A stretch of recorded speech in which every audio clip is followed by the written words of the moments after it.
নমস্কার বন্ধুরা, গল্পের আসরে আপনাদের সবাইকে স্বাগত। আজ আবার উপস্থিত হয়েছি সেই সময়ের পরবর্তী পর্ব নিয়ে। নীলদর্পণ বইখানি নিয়ে ইংরেজ সরকার এক মজার মুশকিলে পড়ে গেল। নেটিভদের ভাষায়, নেটিভদের বই পত্রপত্রিকায় তাদের মনোভাব কেমন প্রতিফলিত হচ্ছে তা সরকারের গোচরে আনা পাদ্রী লংয়ের কর্তব্য। লং সাহেব সেই অনুযায়ী নীলদর্পণের সারমর্ম জানালেন বাংলার লেফটেন্যান্ট গভর্নরের সেক্রেটারি সীটনকার সাহেবকে। সীটনকার সাহেবের বয়স কম, একটু আদর্শবাদী ধরনের, ন্যায় অন্যায় সম্পর্কে সজাগ। তাছাড়া বড়লাট লর্ড ক্যানিং এবং ছোটলাট পিটার গ্র্যান্ট দুজনে যদিও কলকাতায় অধিষ্ঠিত, তবু বেঙ্গল প্রেসিডেন্সি শাসনের সব ঝক্কি ঝামেলা সেক্রেটারি সীটনকারকেই পোহাতে হয়। গ্রান্ট এদেশে চাকরি করছেন অনেক দিন, পদোন্নতি হতে হতে বাংলার লেফটেন্যান্ট গভর্নর হয়েছেন। এদেশের গ্রামগঞ্জের অবস্থা সম্পর্কে তিনি যথেষ্ট অবহিত। এত বড় একটা দায়িত্বপূর্ণ পদ পাওয়ার পর তিনি প্রথম কিছুদিন পূর্ণ উদ্যমে কাজ শুরু করেছিলেন। ইদানিং সেই উৎসাহে ভাটা পড়েছে। প্রবল গ্রীষ্মের সন্ধ্যা, গ্রান্ট তার চৌরঙ্গি সম্মুখবর্তী আলোয় দ্বিতলের বারান্দায় হালকা কুর্তা গায়ে বসেছিলেন। বিকেলের শেষাশেষি বঙ্গোপসাগরের দিক থেকে কিছুক্ষণ প্রবল বাতাস ছুটে আসে কলকাতার দিকে, সেইটুকুই যা আরামের। বাঁ হাতে ছোটা পেগ, ডান হাতে আলবোলার নল। দেশীয় প্রথায় ধূমপানের অভ্যেস হয়েছে তার কিছুদিন। এ সময় জরুরি কাজে সীটনকার দেখা করতে এলেন।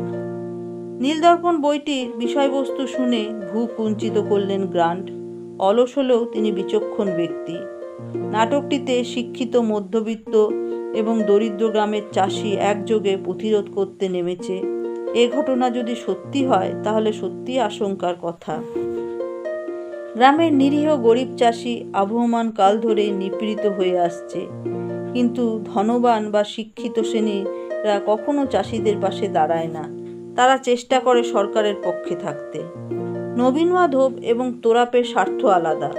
নবীন মাধবের পরিবার তো ইচ্ছে করলেই কিছু অর্থ ব্যয় করে সব মিটমাট করে নিতে পারত। তবু তারা কেন তোরাপ ক্ষেত্রমণিদের হয়ে লড়াই করতে গেল? এর মধ্যেই বিপদের বীজ আছে। এইভাবেই বিদ্রোহ শুরু হয়। বিষয়টি নিয়ে গ্রান্ট কিছুক্ষণ আলোচনা করলেন সীটনকারের সঙ্গে। সীটনকারেরও বক্তব্য এই যে শুধু গ্রামের মধ্যবিত্ত নয়, এমনকি শহরের কিছু কিছু বুদ্ধিজীবী যাদের সঙ্গে জমি জমার কোনো সম্পর্ক নেই, তারাও চাষিদের পক্ষ নিয়ে কথা বলেছে। ইন্ডিগো কমিশনে সাক্ষ্য দিতে গিয়ে আগুন ছোটাচ্ছে হরিশ মুখুজ্জে। এই হরিশ মুখুজ্জের কী সম্পর্ক আছে গ্রামের চাষিদের সঙ্গে, যা নিজের কোনো জমি জমা নেই? এটা একটা নতুন ঝোঁক। গ্রান্ট জিজ্ঞেস করলেন, এই নাটকের একটি ইংরেজি অনুবাদ করানো সম্ভব কি?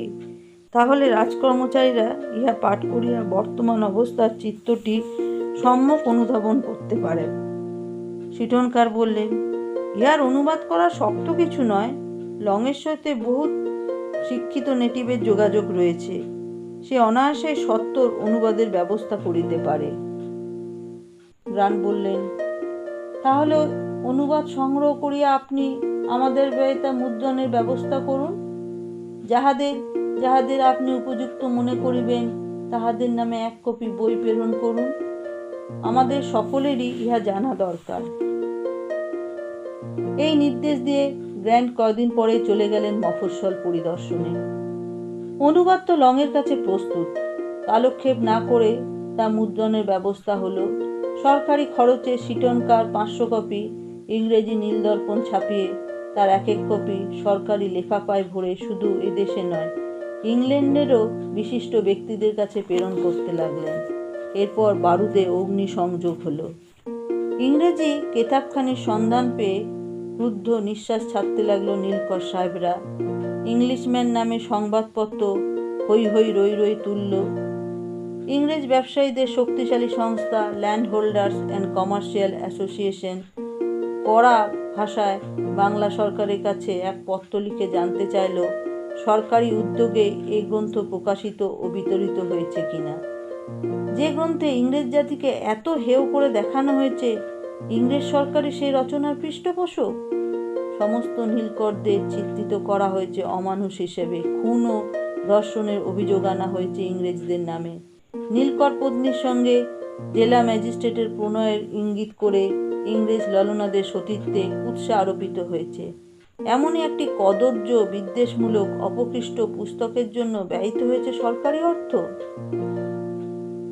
চিঠি পেয়ে সরকার একেবারে অপ্রস্তুতের একশেষ।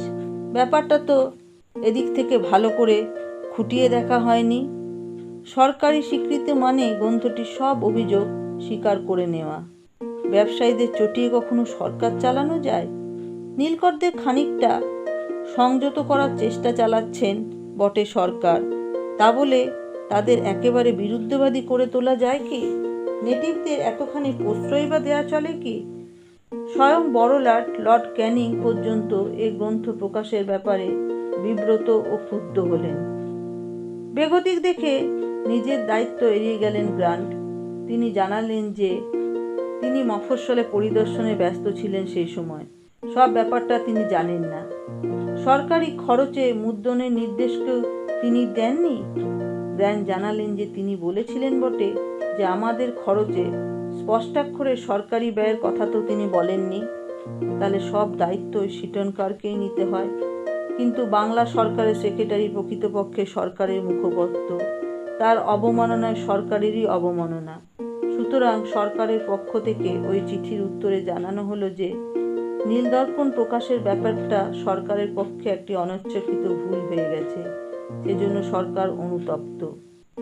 কিন্তু ল্যান্ড হোল্ডার্স অ্যান্ড কমার্শিয়াল অ্যাসোসিয়েশনের সভ্যরা ওতে শান্ত হলো না। তারা হাইকোর্টে ওই গ্রন্থের লেখক, প্রকাশক ও অনুবাদকের নামে মামলা দায়ের করল। বাংলা বইটিতে যেমন তেমন ইংরেজি অনুবাদ গ্রন্থটিতেও লেখক, অনুবাদক, প্রকাশকের কোনো নাম নেই। দীনবন্ধু মিত্র ও মধুসূদন দত্তের নাম সযত্নে গোপনে রাখা হয়েছে। ইংরেজি অনুবাদে শুধু মুদ্রাকর হিসাবে ছাপাখানার মালিক ম্যানুয়েল নামে এক সাহেবের নাম রয়েছে। সে বেচারিকে সমন পাঠালো আদালত। যেহেতু ইংরেজি গ্রন্থ নিয়ে মামলা, তাই প্রকাশক হিসাবে বাংলা সরকারের দুই প্রতিনিধি গ্র্যান্ট এবং সিটনকারই এগিয়ে আসা উচিত ছিল। কিন্তু তারা ঢোক গিলে বসে রইলেন এবং খুঁজতে লাগলেন একজন বলির পাঠা। খোঁজার প্রয়োজন অবশ্য অবিলম্বেই ফুরিয়ে গেল। নির্দোষ ম্যানুয়েল সাহেবের সাজা হবে ভেবে এগিয়ে এলেন পাদ্রী লং। তিনি জানালেন এই গ্রন্থের সব কিছুর জন্য তিনি একা দায়ী। আদালতের সামনে তিনি ধীর শান্ত গলায় বললেন, যতদিন আমি জীবিত আছি, যতদিন আমার মস্তিষ্কে চিন্তা শক্তি থাকিবে, ততদিন আমি দরিদ্র জনসাধারণের উন্নতির চেষ্টা করিয়া যাইব। আমি খ্রিস্টান এবং খ্রিস্টানের ইহাই প্রকৃত ধর্ম। শুরু হয়ে গেল নীলদর্পণের মামলা। নবীন কুমার তখন একদিকে মহাভারত, অন্যদিকে হুতুমের নকশা রচনায় ব্যাপৃত। এ সময় হরিশ মুখুজ্জে তাকে একটি চিঠি পাঠালেন। কিছুটা শ্লেষ ও পরিহাসের সঙ্গে হরিশ লিখেছেন, বেরাদর, বেশ কিছুকাল তোমার দর্শন পাই নাই, তবে তোমার অগ্রজ মারফত তোমার সুকীর্তির কিছু সংবাদ পায়। আমোদ প্রমোদ সব বাদ দিয়া একেবারে কর্মবীর হইয়া উঠিলে। সমগ্র মহাভারতের অনুবাদ করিতেছ। ওহো, কি মহীয়সী কীর্তি! ভবিষ্যৎ বংশধরেরা তোমায় ধন্য ধন্য করিবে, অবশ্য যদি ভবিষ্যতে এদেশের মানুষ টিকিয়া থাকে। শত সহস্র মানুষ অনাহারের সম্মুখীন। নীলকরের অত্যাচারে গ্রামের পর গ্রামে আগুন জ্বলিতেছে। দেশ ছারখার হয়ে গেল। এ সময় মহাভারতের মতন পূর্ণগ্রন্থ রচনায় যোগ্য কাজ বটে। আরও শুনিয়াছি তুমি কবিবর মাইকেল দত্ত এস্কোয়ারকে সম্বর্ধনা জ্ঞাপনের জন্য এক মহতী সভার আহ্বান করিয়াছিলে। তিনি প্রকাণ্ড কবি। আমি যদিও এক অক্ষরও পাঠ করি নাই, তবু লোকমারফত শুনলাম দত্তকবি মেঘনাদবধ কাব্য রচনার নামে রামায়ণকেই বধ করিয়া ছাড়িয়াছেন। তাহাকে মানপত্র দেওয়ায় নববাবু সমাজে যোগ্য কাজই হইয়াছে বলিতে হবে। বুলবুলির লড়াই ও বায়নিত্য দর্শন ছাড়াও এক্ষণে কাব্যকলা লইয়া মত্ত হইবারই উপযুক্ত সময় বটে। তোমাকে দেখিয়া ভাবিয়াছিলাম তুমি কিঞ্চিৎ বেতর পথে চলিবে। বৃত্তি সঞ্চিত অর্থ সমুচিত কাজে ব্যয় করিবে। এত তোমার পুস্তক প্রীতি? নীলদর্পণ নামে একটি কেতাব বাহির হইয়াছে, তাহার সংবাদ রাখো কি? গ্রন্থাকারকে তা জানি বটে, কিন্তু নাম বলিব না। তবে নীলকরদিগের অত্যাচারের বড়ই সত্য, বড়ই মর্মদন্তু চিত্র অঙ্কিত তিনি করিয়াছেন। সে গ্রন্থ প্রচারেও বুঝি উপায় রহিল না। বাঘা বাঘা সাহেবেরা তাহাকে মামলায় ফাঁসাইয়াছে। পাদ্রী লং সপ্তরথীর বিরুদ্ধে অভিমন্যুর মতন একাকী আর কতদিন লড়িবে? আমারও বোধ করে নিষ্কৃতি নাই। আমি ইন্ডিগো কমিশনে সাক্ষ্য দিয়া সকল প্রকৃত তত্ত্ব উদ্ঘাটন করিতেছি বলিয়া কুপিত ইংরাজগণ আমারও নামে মোকদ্দমা আনিয়া আমাকে সর্বশান্ত করিবার উদ্যোগ করিতেছে। তবে আমার জন্য চিন্তা করিও না, আমার শরীরে অসুরের শক্তি। ইংরেজ বেটাদের আক্ষেপ আমার মেধাও বেশি। আমি আরও কিছু না হোক 50 বৎসর বাঁচিব এবং ও বেটাদের সহিত লাঠালাঠি করিয়াই যাইব। তুমি শরীফ মেজাজে রহিয়াছ, থেকো, এই মনস্কামনাই জানাই। পত্রটি পেয়ে রীতিমতন ক্ষুব্ধ হল নবীন কুমার। সে চাটকারদের পছন্দ করে না বলেই একসময় হরিশ মুখুজ্জের সাগরেদি করতে গেছিল, কিন্তু হরিশ এবার থেকে অনার্য কটাক্ষ করেছে। তৎক্ষণাৎ সে কাগজ কলম নিয়ে উত্তর রচনা করতে বসলেন। বন্ধু, ক্ষুধার্ত মানুষের কাছে সৌন্দর্যের কোনো মূল্য নেই গো। তা বলে সব সুন্দর জিনিস মুছে ফেলতে হবে? যে লোক না খেয়ে রয়েছে, গোলাপের কোনো কদর নেই তার কাছে, কারণ গোলাপ, টগর, চাপা এগুলো তার খাদ্য নয়, খেলে পেটও ভরে না। সেই জন্য তুমি পৃথিবী থেকে সব ফুল গাছ উপড়ে ফেলতে চাও? গ্রাম দেশের আয়তরা কষ্ট পাচ্ছে, তাদের কষ্ট দূর করতে তো হবে বটেই, যেমন তুমি চেষ্টা করছো। তা বলে লোকে মহাভারত পড়বে না? কবিরা মাতৃভাষায় সাধনা করবে না? কথায় বলে, অক্ষরে পণ্ডিত তুষ্ট, ফুলে তুষ্ট ভোমরা, ক্ষুধা ভজনে তুষ্ট, কিলে তুষ্ট বর্বররা। যার যা কাজ তার তা সাজে, নইলে সব যজ্ঞই নষ্ট। চাষিদের দুর্দশা ঘুচোবার জন্য শুধু সেদিকে সবাই মন দেবে, আর এদিকে নব্য শিক্ষিত ছোড়াগুলো বাংলা ভাষার অনাদর করে শুধু ইংরেজিতে ফরফরাবে, কিংবা দলে দলে কেরেস্তান হয়ে যাবে। এটাই বা কেমন কথা? মধুসূদন দত্ত সাহেব বন্য ও ইংরেজিতে কৃতবিদ্য ব্যক্তি। তিনি যে বাংলার জন্য লেখনী ধারণ করছেন এবং এমন অতি উৎকৃষ্ট কাব্য উপহার দিয়েছেন, সেজন্য আমরা ধন্য ও কৃতজ্ঞ। তার গুণের সমাদর না করলে আমাদের এই কুঁদুলে বাঙালি জাতির উপযুক্ত কাজই হয় বটে। নীলদর্পণ আমি পড়েছি, লেখাটি তেমন সরেস নয়। একটাও সাহেব মরল না, আর দিশি ক্যারেক্টারগুলো পটাপট মরে গেল, এই কেমন? অবশ্য সোশিয়াল ডিফরমেশনের জন্য এই প্রকার নাটকের মূল্য খুবই আছে। তোমার শরীরে এখনো অসুরের মতন শক্তি জেনে বড় প্রীত হলাম। এত বল কোথায় পাও? এত ব্যস্ততার মধ্যেও যে মহাদৃশ সামান্য ব্যক্তিকে স্মরণে রেখেছ, তাতে যারপণ্যয় সুখী হয়েছি। এই পত্র লেখা সত্ত্বেও অবশ্য নবীন কুমার নীলদর্পণ মামলার প্রতি আকৃষ্ট হল। গঙ্গানারায়ণের কাছ থেকে এর আগে সে নীলদর্পণ গ্রন্থ সংক্রান্ত সমস্ত ঘটনা শুনেছে। মধুসূদনের জন্য তার বন্ধুরা চিন্তিত। কোনো ক্রমে অনুবাদক হিসেবে তার নাম ফাঁস হয়ে গেলে তাকে বিপদে পড়তে হবে, চাকরিও হারাতে হতে পারে। সেই জন্য সব প্রমাণপত্র বিলোপ করা হয়ে গেছে। পাদ্রী লং অবশ্য আদালতে অবিচল, তিনি আর কারুকে জড়াতে চান না। বিচারের সময় প্রতিদিন আদালত লোকে লোকারণ্য। ব্যবসায়ী ইংরেজরা তো আসছেই, তাছাড়া দেশীয় বিশিষ্ট ব্যক্তিদের মধ্যেও অনেককে দেখা যায়, এবং বিচার প্রহসন বহুদিন দেখা যায়নি। সাহেবের আদালতে সাহেবের বিচার, যদিও উপলক্ষ সাধারণ নিপীড়িত প্রজাবৃন্দ। সকলেই জানে যে পাদ্রী লং এ নাটক রচনাও করেননি, প্রচারের দায়িত্বও তার নয়। তবু সেই লংকেই শাস্তি পেতে হবে। শাস্তি যে হবে তাতে কোনো সন্দেহ নেই। বিচার চলছে মডার্ন ওয়েলসের এজলাসে। এই মডার্ন ওয়েলসই কিছুদিন আগে এক বিচারের সময় মন্তব্য করেছিলেন যে ভারতীয়রা সকলেই জুয়াচোর এবং বদমাশ। বরানগরে মহাভারত অনুবাদ কার্যালয়ে না গিয়ে নবীন কুমার এখন হাইকোর্টে চলে আসে প্রত্যহ। যদুপতি গাঙ্গুলিকেও এখানে সে দেখতে পায়। আদালতে দর্শকদের গ্যালারিতে স্থান সংকুলান হয় না।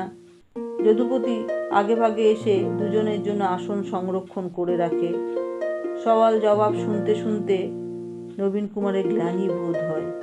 সে যদুপতিকে ফিসফাস করে বলে, আমাদের প্রজাদের নিয়ে মামলা, অথচ আমাদের দেশি লোক একজনও কাঠগড়ায় দাঁড়ালো না। এ বড় লজ্জার কথা নয়?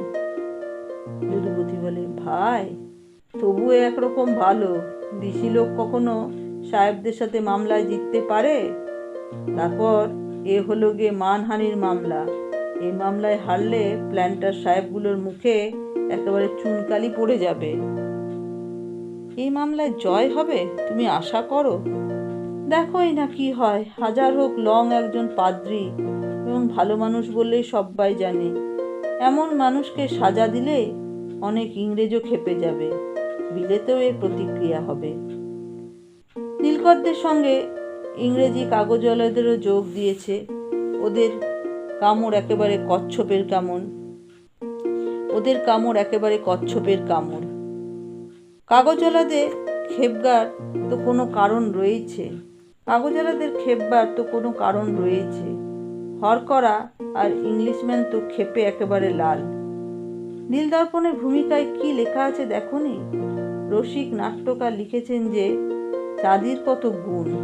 জুডাস যেমন মাত্র 30 টাকায় বিনিময়ে প্রভু যিশুকে পন্টিনিয়াস পাইলটের হাতে ধরিয়ে দিয়েছিলেন, সেই রকমই এই দুই কাগজওয়ালা নীলকরদের কাছ ঠেঙে মাত্র 1000 টাকা ঘুষ খেয়েই গরিব চাষিদের বিপক্ষে লেখনী ধারণ করে অত্যাচারী ব্যবসায়ীদের গুণ গাইছে। বেড়ে লিখেছেন, যাই বলো। এক এক সময় আসামি পক্ষের উকিলদের সওয়াল শুনে নবীন কুমার বিরক্তি হয়ে উঠে চলে যায়। তার শরীর নিষ্পিস করে। এই বুঝি উকিল? নীলকরদের দ্বারা নিয়োজিত দুদে উকিলদের বিরুদ্ধে লংয়ের পক্ষের একজন উকিল মিনমিন করে কথা বলে। কি যে বলে তা ভালো করে শোনায় যায় না। আরেকজন উকিল সকালের দিকটায় জিভ ছুচুলে করে কিছু চোকা চোকা বাক্য বলে বটে, কিন্তু বেলা 12টা বাজতে বাজতেই তার জিভ এলিয়ে যায়, পা টলতে থাকে, কথার কোনো সঙ্গতি থাকে না। বিচারকও তেমন চতুর। নিউ মার্চ নামে এক মদ্যপ উকিলটি সওয়াল করতে এলে কোনো ছুতোনাতায় অ্যাডজন করে দেয়। অপরাহ্নে আবার আদালত বসলে নিউ মার্চ শুধু তখন হাসির খোরাক জোগায়। নবীন কুমারের মনে হয় এখানে এসে শুধু সময়ের অপব্যয় হচ্ছে। মহাভারতের কাজ দেখাশুনো স্থগিত রয়েছে। তাছাড়া কুসুম কুমারীর বিবাহের চিন্তাও সে পরিত্যাগ করতে পারেনি। প্রায়ই মনে পড়ে, কিন্তু সে ব্যাপারে সে সময় দিতে পারছে না। মধ্যপথে সে চলে যাচ্ছে দেখে যদুপতি গাঙ্গুলি তাকে বাধা দেয়। তার মতে এর চেয়ে বড় ঘটনা এখন আর এদেশে কিছুই ঘটছে না। সে বলে, বুঝতে পারছো না ভাই? নবীন কুমার তাকে বাধা দিয়ে বলল, অত ভাই ভাই করো না তো। আমি কি ব্যাম্য হয়েছি? ও তোমার ব্যাম্য সতীত্বের যত খুশি ভাই ভাই করো গিয়ে। ঈষৎ অপ্রস্তুত হয়ে যদুপতি বলে, ব্রাহ্মদের প্রতি তোমার এমন বিতৃষ্ণা আছে আগে জানতুম না তো। তুমি তো দেবেন্দ্রবাবুর বাড়িতে নিয়মিত যাও দেখেছি। নবীন কুমার বলল, সে আলাদা কথা। ব্রাহ্ম তো হয়নি, কোনোদিন হবও না। দেবেন্দ্রবাবুকে শ্রদ্ধা করি বটে, কিন্তু ধর্ম নিয়ে মাতামাতিতে আমার মন নেই। যদুপতি বলল, সে যাই হোক, শোনো একটা কথা বলি। এই নীলদর্পণের মামলায় জয় হলেও আমাদের জিত, হারলেও আমাদের জিত। কিরকম? জয় হলে তো কথাই নেই, আর হার হলে নিরপরাধ পাদ্রী লং সাজা পেলে দেখো সারা দেশে কত শোরগোল পড়ে যাবে। বিলাতেও এ নিয়ে আন্দোলন হবে। কোনো পাদ্রীকে জেলে ভরার কথা আগে কখনো শুনেছ? কিন্তু পাদ্রী লং আইরিশ, সে কথা ভুলে যেও না। আইরিশদের সম্পর্কে ইংরেজদের খানিকটা বিরাগ ভাব আছে না? তা হোক, তবু বিলেতে আইরিশদেরও মুরব্বি রয়েছে অনেক। যথাসময়ে জুরিদের পরামর্শ নিয়ে বিচারক মর্ডান ওয়েলস রায় দিলেন। জুরিমণ্ডলীও গঠিত হয়েছে অপূর্বভাবে। 12 জন ইংরেজ, 1 জন পর্তুগিজ, 1 জন আর্মেনিয়ান আর 1 জন পার্সি। বাংলার চাষিদের ব্যাপার বাঙালি মুখপাত্র একজনও নেই। জুরিরা এক বাক্যে লংকে দোষী সাব্যস্ত করল। শেষ মুহূর্তে লংকে বাঁচাবার জন্য তার পক্ষে উকিলরা পুনর্বিচার দাবি তুলল জোরালোভাবে। তখন চিফ জাস্টিস বার্নস পিকক বিচারে ভার নিলেন। তাতে হেরফের কিছু হলো না, এমনকি একটু সৌজন্যও তিনি দেখালেন না। লংয়ের বক্তব্যের মাঝপথে অকস্মাৎ বাধা দিয়ে তিনি রায় দিলেন লংয়ের 1 মাস কারাদণ্ড এবং 1 সহস্র মুদ্রা জরিমানা। দণ্ড শুনে সাহেবরা হর্ষধ্বনি করে উঠল। দেশীয় ব্যক্তিরা স্তম্ভিত। তারপর কয়েকজন সম্ভ্রান্ত ব্যক্তি উঠে দাঁড়াতে নবীন কুমার হাত তুলে নিরস্ত করলেন সকলকে। অন্য কেউ পা বাড়াবার আগে নবীন কুমার ধীর গম্ভীর পদক্ষেপে এগিয়ে গেল ধর্মাধিকরণের দিকে। হাকিমের পার্শ্বে বসা পেশকারের সামনে একটি টাকার তোড়া নামিয়ে দিয়ে সে বিনীতভাবে বলল, লং মহোদয়ের জরিমানের অর্থ আমার তরফ হতে গ্রহণ করতে আজ্ঞা হই। উত্তরের প্রতীক্ষা না করে নবীন কুমার আবার পিছন ফিরে হাঁটতে শুরু করলেন। দ্বারের কাছাকাছি এসে সে দৌড় দিল, পাছে কেউ তাকে অভিনন্দন জানাতে আসে। বাইরে বেরিয়ে সে শুনতে পেল আদালত কক্ষের মধ্যে তার উদ্দেশ্যে করতালি ধ্বনি। সেই 2 হাতে চাপা দিল কান।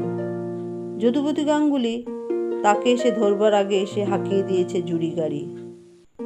পরদিন দল বেঁধে অনেকে এলো তার গৃহে। যদুপতির উৎসাহই সবচেয়ে বেশি। তারা নবীন কুমারকে সম্বর্ধনা জানাতে চায়। নবীন কুমার লজ্জায় আরক্ত হয়ে বারবার থামিয়ে দিতে গেল তাদের। সামান্য 1 সহস্র মুদ্রা সে দিয়েছে, এ নিয়ে বেশি কথা বলার আছে কি? সে তো লংয়ের হয়ে কারাদণ্ড ভোগ করতে পারেনি। সকলে এ বিষয়ে অনেকক্ষণ ধরে কথা বলতে চায়, কিন্তু নবীন কুমার উঠে পড়ল। বিশেষ কারণে তাকে এখন বার হতে হবে। উত্তম সাজসজ্জা করতে গেল নবীন কুমার। আজ দেবেন্দ্রবাবুর বাড়িতে নিমন্ত্রণ। কয়েক মাস আগে দেবেন্দ্রবাবুর আরেকটি পুত্র সন্তান জন্মগ্রহণ করেছে। আজ তার নামকরণের উপলক্ষে উৎসব।